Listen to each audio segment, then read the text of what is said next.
Assalamualaikum. Sekarang kita lihat site visit lagi di kawasan proyek Member di minggu keempat.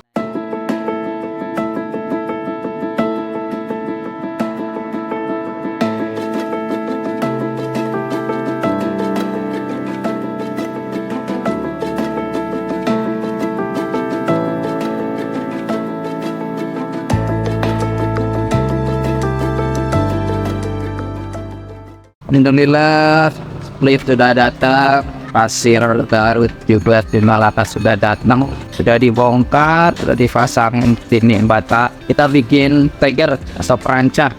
Untuk apa? Untuk proses pengecoran lantai 2. Bisa kita lihat di sini perancangnya menggunakan bambu-bambu karena lebih fleksibel dan lebih awet daripada kasot ya.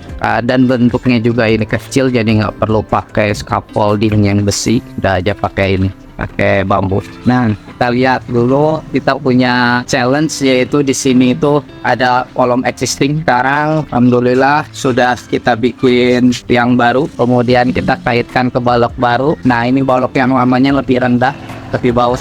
Berarti kita udah bisa melakukan pengecoran. Balok utamanya sudah kita backisting, kemudian ini adalah balok anak gitu. Ini balok utama.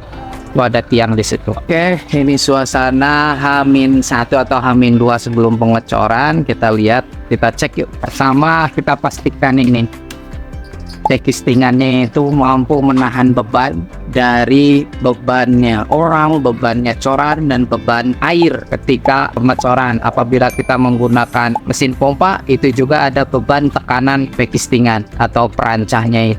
Jadi harus dipastikan ini harus kuat betul menahan beban cak dan beban orang dan beban tekanan. Kita lihat sekarang kendala kondisinya ini pakai bata merah. Nah, ini atasnya kita kasih semacam olah. Ini teknologi zaman Belanda, jadi ini tuh lebih kuat. Kita masuk ke dalam. Nah, ini persiapan cor, kita menggunakan semen dinamis, cukup bagus ya untuk pengecoran. Ini area yang nantinya bakal jadi dapur yang sangat luas karena ownernya ini adalah sebagai UMKM kuliner, jadi memerlukan dapur yang sangat luas.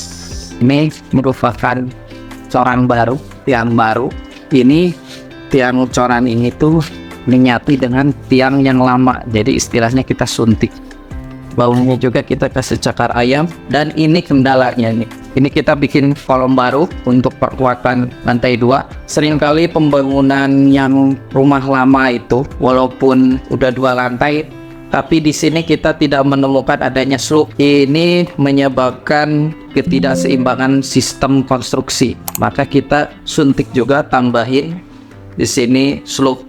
Kenapa? Fungsinya slope itu adalah, jadi kalau kita bikin ini 1, 2, ini balok ke kolom lagi, kita bikin sebuah rangka segi 4 ya. Kalau ini tidak ada di bawah lantai, maka ini itu kemungkinan bisa bergerak berbeda dengan yang sini. Misalkan ini lebih turun, ini diam, sehingga tidak ada yang meratakan beban di sini. Nah, itu fungsinya slope. Jadi sistemnya itu bergerak sendiri-sendiri. Nah, itu berarti tidak sebuah sistem kalau berdiri sendiri-sendiri. Jadi kita memerlukan sebuah slope, tiang, dan balok, dan juga kita di situ nanti ada balok lagi di sana, ada tiang lagi, ada slope lagi, ada gitu pula ini di ke sana. Jadi ya semacam kubus jadinya. Kalau kubus akan lebih memperkuat dari sistem struktur beton bertular seperti ini. Nah, ini adalah nanti voidnya watak lah. Nanti kita buang ini wire mesh yang lama. Nah, ini juga void. Nah, nanti tandanya ini udah kita marking di kesini. Lebarnya itu 90x90, tambah ada balokannya ke spin. Nah, ini nantinya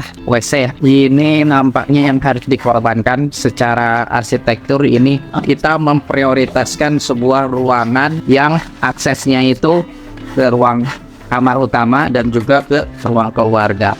Sedangkan ini diapit oleh kamar dan juga ini juga ada kamar, sehingga WC ini tidak mendapatkan udara maupun cahaya langsung dari luar. Maka kita siasati selain pakai exhaust, ini juga atasnya kita pakai semacam WC yang ini kita akan bongkar dan menjadi sebuah taman, sehingga sumber cahaya dan sumber udara bisa langsung ke ruang keluarga dan bisa keluar atau masuk dari depan, sehingga cross ventilation akan terjadi. Cross ventilation itu artinya ventilasi silang. Nah, itu sebuah metode supaya udara itu mengalir seperti air. Apabila dia tertutup satu sumber atau satu lubang, maka airnya itu akan menggenang. Sama seperti udara juga, kalau dia itu tertutup satu sisi, tidak ada sisi masuk ataupun sisi keluar, maka udara itu juga akan tidak mengalir, udaranya tidak fresh.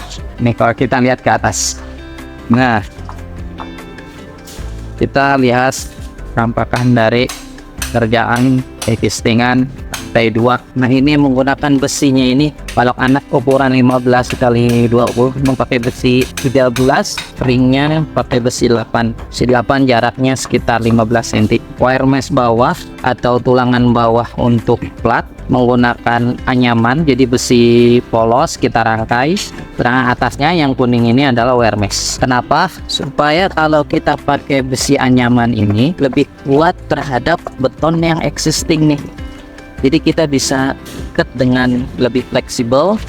Ini kita tambahkan besi tiap 15 cm supaya tidak memperkuat sambungan sedak baru sedak lama. Nah, ini triplek atau multiplex untuk existing beton. Kita pakai yang 9 mili, tapi kadang kita dapatnya 8 milian, kadang ada yang 7 mili. Nah, di bawahnya ini jangan sampai si tulangan ini kena existing ini, karena si besinya ini akan terekspos. Jadi ini tebalnya si genteng ini tuh biasanya 2,5 cm sebagai selimut beton. Nanti juga wire mesh ini kita kasih semacam ganjelas supaya dia tidak menempel ke anyaman besi yang di bawah, sehingga didapatkan besi tarikan dan besi tekanan, lapisan atas dan lapisan bawah. Nyambungan wire mesh, nah seperti ini. Nanti diganjel ya Pak? Iya. Ini baru disambung aja. Kita diikat dulu aja bagian lapisan atasnya, nanti dinaikin. Kita lihat nih sambungannya, ini balok lama, di balok lama. Nah, setiap ini itu bakal ada tekukan. Balok yang lama itu sekitar 20-25 cm. Kita keluarin wire meshnya atau besinya, kita ikat ke anyaman besi bawah ini, tulangan besi bawah. Ini juga yang lama. Ini kita cek, kalau nggak ada kita kasih semacam ini, pitadur. Pitadur ini fungsinya supaya steknya itu kita bobok ke dalam. Nah, ini kayak lemnya jadinya, jadi dia lebih kuat tuh, lebih kuat. Jadi dia bisa menahan tarikan. Kalau gedung-gedung tuh bisa pakai sebenarnya chemical, bisa ada sika angkor fix 1-2, baru pakai sikadur untuk buat rumah. Nah, kalau yang ini ada beda nih, kita bisa lihat karena ini letaknya itu WC.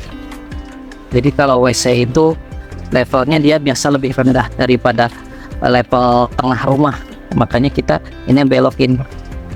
Dan ini dipotong agak turunin lagi atau kita tekuk, jadi levelnya ini tetap ketebalan ini 12 cm semuanya, 12 cm tebalnya.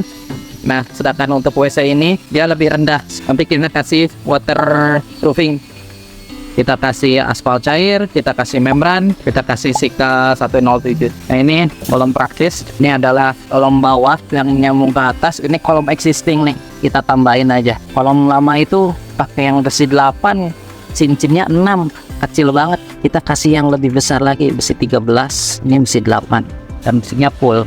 Teman-teman sedang mengerjakan pembesian.